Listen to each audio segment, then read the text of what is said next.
So in this video, I'm going to talk about how to get yourself back as, how do I say it? Like how to get your life back, how to get yourself back to the way you used to be, not to like the old raggedy way, but maybe if you were a person who was outgoing, you used to socialize a lot, and ever since motherhood kicked in, you feel like you've lost yourself.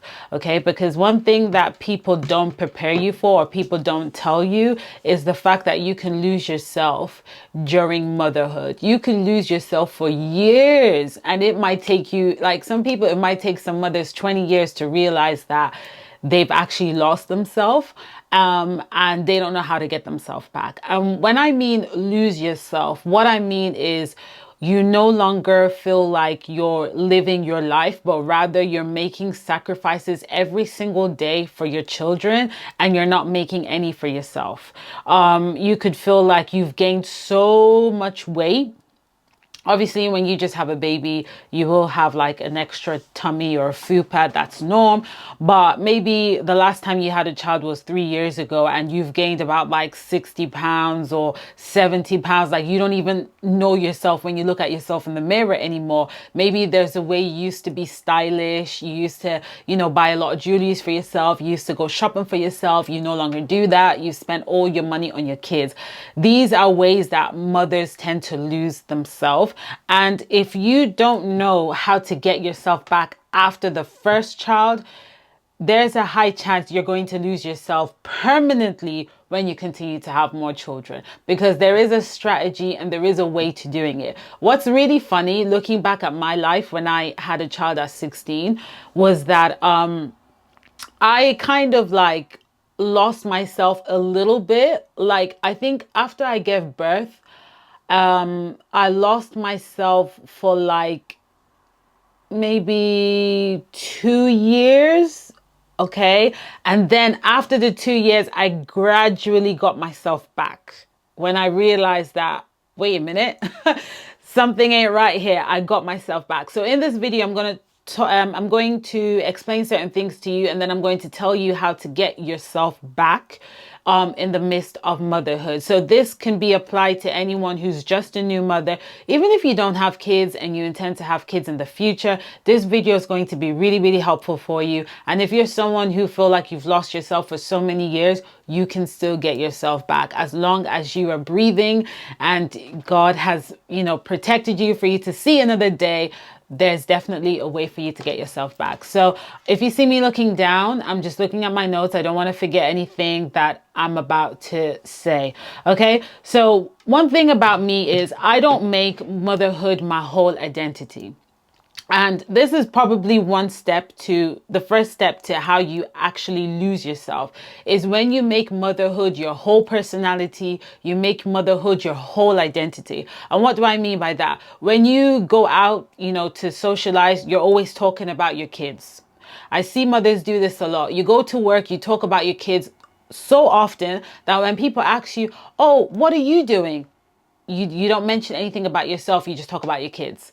Okay. If people ask you, oh, what do you like to eat? Instead of you to talk about what you like to eat, you're talking about what the kids like to eat and why you can't eat it because the kids want that. And it's just every time someone's asking you about you, you tend to bring the kids into the picture. And you forget that when people are looking at you, they're not looking at you as, oh, you're just a mother. They're looking at you as that individual.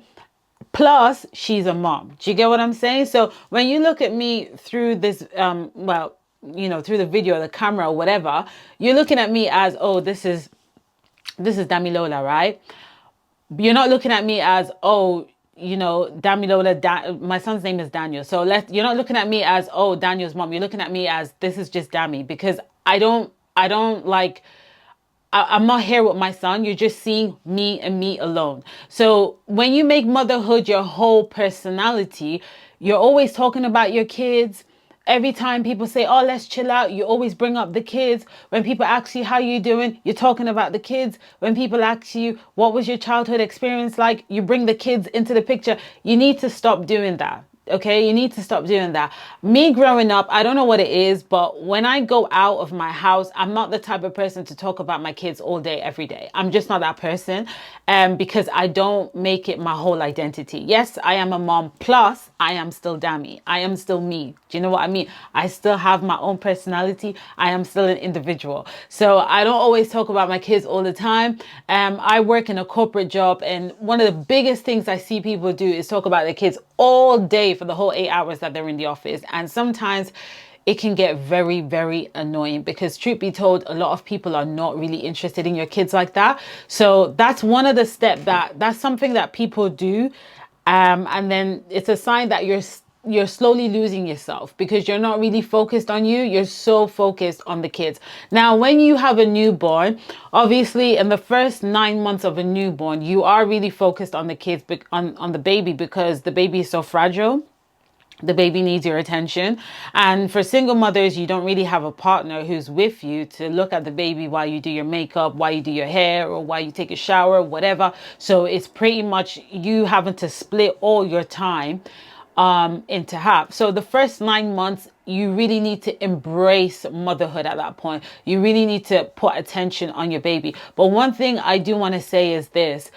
If there is no you, then the baby won't be taken care of. So as much as you're focused on this newborn, you also need to remember that the newborn needs you to be alive, for you to be okay, for you to be happy, for you to enjoy yourself, for you to look after yourself, in order for the newborn to be happy and live a good life. Because if a mother is sad all the time, if the mother is looking wretched, if a mother is looking horrible, if a mother is depressed, it's going to affect how you play with your child. It's going to affect how you emotionally feed your child, because you're not happy.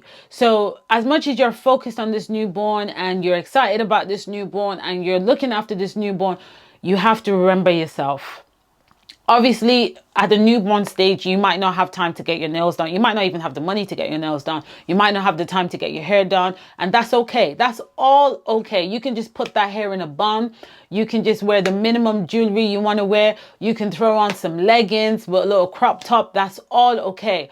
But what I am saying is, as much as you're feeding that child, make sure that you are feeding yourself physically, spiritually, and emotionally, okay? On that newborn stage. Once the newborn stage is gone, which I believe that starts after 9 months, because by 9 months, I think some of you, your babies are crawling, some of you, your babies are walking. After that stage now, I'm sure they're in creche or childcare now. So you've got a little bit of time back to yourself now. Okay, so that time that your child is in creche, your child is in play school, I don't know what they call it these days, you've got about 3 to 4 hours to yourself. Okay, remember, those 3 to 4 hours is to yourself. So that is not the time for you to call a friend up and say, hey, come to my house. Or it's not the time for you to call a friend up and say, what shall we do today? No, it's a time for you to go home and pour back into yourself. And I see this is the biggest mistake that a lot of mothers make, that tend to lose themselves. You have free time, like 4 hours, 3 hours to yourself, instead of you to spend that time alone to feed back and recharge. Because remember, as soon as those 3 to 4 hours is up, you're back to taking care of the baby again, or taking care of the child again, right? So out of 8 hours a day, or maybe 12 hours a day, realistically, you probably just have 4 to 5 hours to yourself. So why would you want to spend that with somebody else when you could just use that to recharge and pour back into yourself? Pour back into yourself, go home, work out, learn a new skill, maybe, like just find ways to pour back to yourself. There's something that you love to do that always puts a smile in your face, whether you get paid to do it or not. Do that thing. Okay, do that thing. Get back to working out, get back to looking at your wardrobe, looking at the outfits that go well with your body now, understanding what your body needs to bounce back, stuff like that. The 3 to 4 hours is for you. And the biggest mistake a lot of mothers make is you're spending your 3 to 4 hours with somebody else, which means you're consuming somebody else's energy and time instead of you to pour back into yourself. These are ways to get yourself back. Okay, when I gave birth to my son, I was 16. So 3 weeks I was at home, and after the 3 weeks, I went back to school. I was in secondary school, so I had one more year left to finish secondary school. So I went back to secondary school, and what kind of helped me was when I went back to secondary school, I never talked about my child because I wanted everyone in my secondary school to treat me as a teenager. Don't treat me like a mother, treat me like a teenager. Talk to me like a teenager. Ask me stuff that teenagers would ask me. And that was how I wanted it to be. So I kind of controlled that situation, and I felt like I got myself back a little bit, but I didn't really get myself back 100% because I had gained so much weight due to postpartum depression and all of that. Then in my last year of secondary school, depression got even worse at that time because I had to prepare for exams. And so I would go to school and be the teenager, the student. Then I would go home and be the mother slash teenager. So I felt like I was living two different lives because when I go to school, then I have to take motherhood off my brain and everything, and remember that you're a teenager now, you're back to school. So if my friends were talking about, oh, I went here like yesterday, I did this, I did that, deep down I wouldn't even be happy because I didn't even have money to do any of that. Most of my income that the government would give me would be spent on the baby.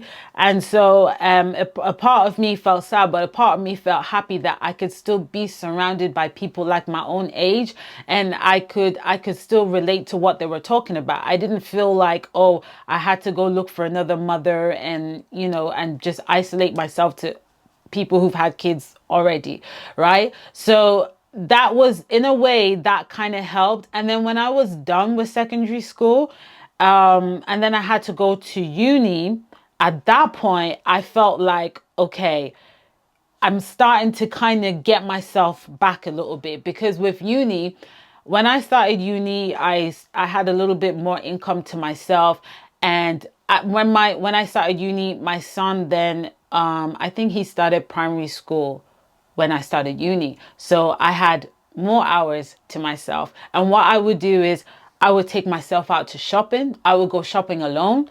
I would go cinema alone. I would go restaurants alone. I thought to myself, I said, damn, I didn't even think I could do these things on my own because people always tell me, oh, when you go out, you need to go with somebody, you need to do this with somebody. And at the time, people would look at me like, how do you enjoy taking yourself out alone?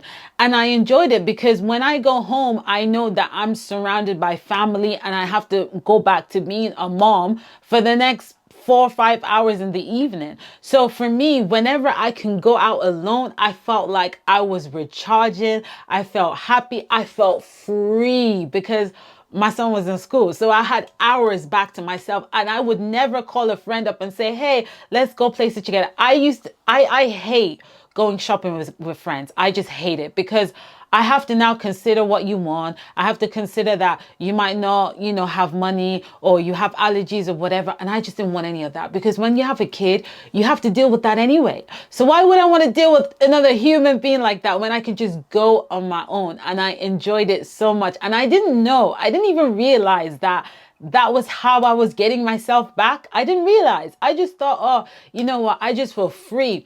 And so when I was in uni, I wouldn't even tell my parents that, oh, I have 3 to 4 hours break. I would use my 3 to 4 hours break and go to a whole nother city in a place where nobody know me, and I'll do anything I want, and I had fun. And then as soon as I got home to go take care of my kid, I was in a good mood because I had already recharged myself. I had already taken care of the little girl in the inside of me. The little girl that felt like she was in a cage. The little girl that felt like she was locked up because, she's a mom now.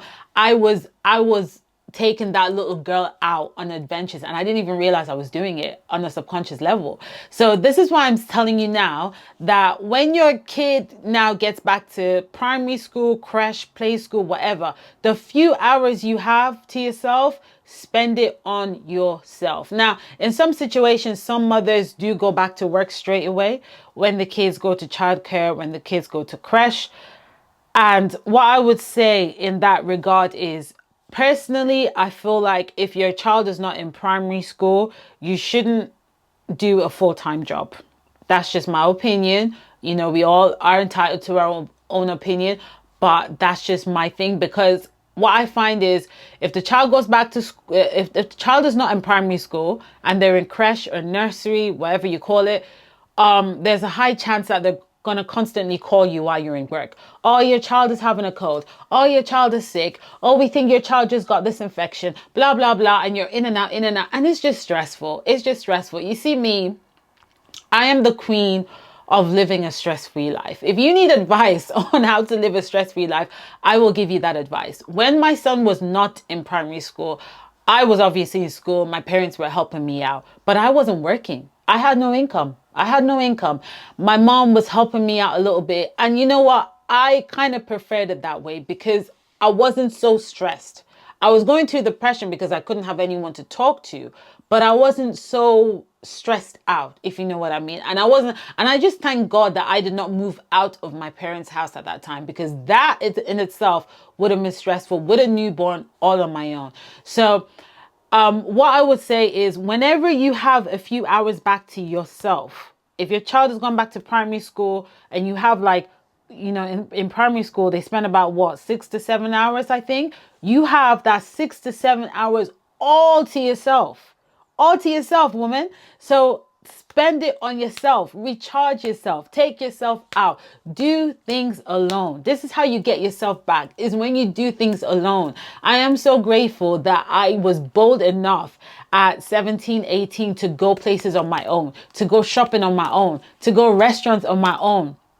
I didn't feel like anyone was controlling me. I didn't feel like I had to compromise. I didn't feel like I had to consider anyone. I was just going on my own and I loved it. I loved it. Until this day, I still do that. I still go restaurants on my own. I still go shopping on my own. I think even if I got married, to be honest with you, I still prefer going shopping on my own. I still prefer going out on my own. It just makes me feel like I can be free. Do you know what I mean? I could be free. I could do whatever I want to do. Now that my child is grown, he loves following me everywhere. Everywhere I go, he wants to go. But when he's in school, I go to where I want to go on my own. So I'm happy. Okay. Another thing that I have written down here, let me just check. One of the reasons why you tend to lose yourself is because you make your family and your baby the only priority and you don't make yourself a priority. You don't look at yourself as you are important. You don't look at yourself as I am just as important as the newborn baby. And I get it, because everyone around you, when you call them up, they say, oh, how's the newborn? How's your baby? How's your kids? But you know why people are doing that? Is because every time they're around you, all you talk about is your kids. So if you're that kind of person who constantly talk about your kids all day, every day, when people see you, they'll just say, how's the kids? They won't even ask you, how are you? How are you is a different question to how is the kids? So in order to change this, what you have to do is to see yourself as priority. Like I said earlier on, that baby deserves to see the best side of you. Your child deserves to see you in the best condition that you can be. Your child deserves to see you happy. Your child deserves to see you be the best person that you can be. Because if you make all these sacrifices for your kids are going to grow up and do their own thing. And you're going to feel left out. You're going to feel behind. So you need to pour back into yourself. As much as you're pouring into your kid, you're pouring into your family, you need to pour back into yourself. Okay. Let me just see what I have here, because I think I've said things. So I'm just going to give you quick tips on how to get yourself back. I think I've mentioned some of it earlier on, but I'm just going to give you some quick tips. So take yourself out a lot. Take yourself out. As soon as you've got a few hours back to yourself, right? Take yourself out. What do I mean by a few hours back? If your child has just started primary school, you've got 6 hours to yourself. Take yourself out. Treat yourself. Get your nails done. Get your hair done. Work on a skill. Work on a course. Do something that recharges you. Okay? If your kids are back in school and you want to get a job, okay? So let's say your kids go back to school and you obviously need a job to get some money. Don't get a job that's going to require you to work for 10, 12 hours. Because you're not going to be able to pour back into yourself. So try and get a job for like 6 hours. Luckily enough in the UK, the government's always willing to assist. The money that the government will give you won't be that much, but always remember that it's just for a season. And a time will come where you will be able to work for 8 hours because your child will be growing. Okay. So as much as you're trying to look for a job or you have a job, put yourself first. Okay, if you have an 8-hour job and you've got a child in school, you know, you have to think about how you're going to pick the child up. Where's the child going to stay? Who's going to, you know, so 8 hours isn't really realistic for a single mom who doesn't really have help. A part-time job will just do. And remember, you might have a part-time job and your income might not be that high. So you might not be able to get your hair done. You might not be able to get your nails done. And that is okay, because you know what? They've got nail polish, okay? You can buy nail polish. You can go out there and go to the gym. All right, there's many things that you can do. You don't always have to do things the expensive way. You don't have to do things the in a way that you cannot afford. A time will come that you will afford to. All right, I've had my seasons where I couldn't afford to keep up with my parents. I can only do what I could do. So if that meant running from home, I would run around my whole estate because I couldn't afford to go to the gym. All right. There were times I couldn't even afford to get my nails done, but I would just buy fake nails that you could just clip on, and they would last for like, I don't know, maybe 2 weeks or something. And that was okay for me because I just knew that it was all for a season. All right. But the most important thing is take yourself out. That's one of the ways you recharge yourself, is by taking yourself out. The second one is create a beauty routine that your financial life can afford. Okay, so let's say you can only afford to get your hair done, and that is it. Create a routine. Maybe you can only afford to get your hair done once a month, once every 2 months. Then the rest you will need to learn to wash your hair at home and shampoo it at home or whatever. So in terms of your physical looks, because when a woman loses herself during motherhood, the one way you know is by her gaining weight. She gains a massive amount of weight, or she starts having problem in her reproductive system, or she starts losing her period or something, you know, the body will indicate that you're starting to lose yourself. So just make sure you create a routine that you can afford financially. Okay. The next thing is to look at your life goals. Look at your life goals and ask yourself, has my interest changed? Maybe you were interested in being a lawyer, and now that you have a baby, you're not interested in being a lawyer. Maybe you want to be a content creator. Maybe you want to pursue a different path. You know, so look at your life goals and ask yourself, you know, what do I want now? Now that I have a kid, what do I want? Is this realistic? Can I still achieve this? Do I still have the energy to go ahead with it? Or do I not have the energy to go ahead? Do I still have the time to, you know, do this? Or maybe I might need to postpone this to another year or two.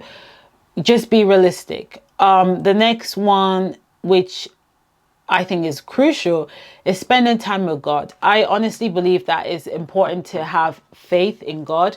It's important to pray and to believe in God, because in life things don't always go your way.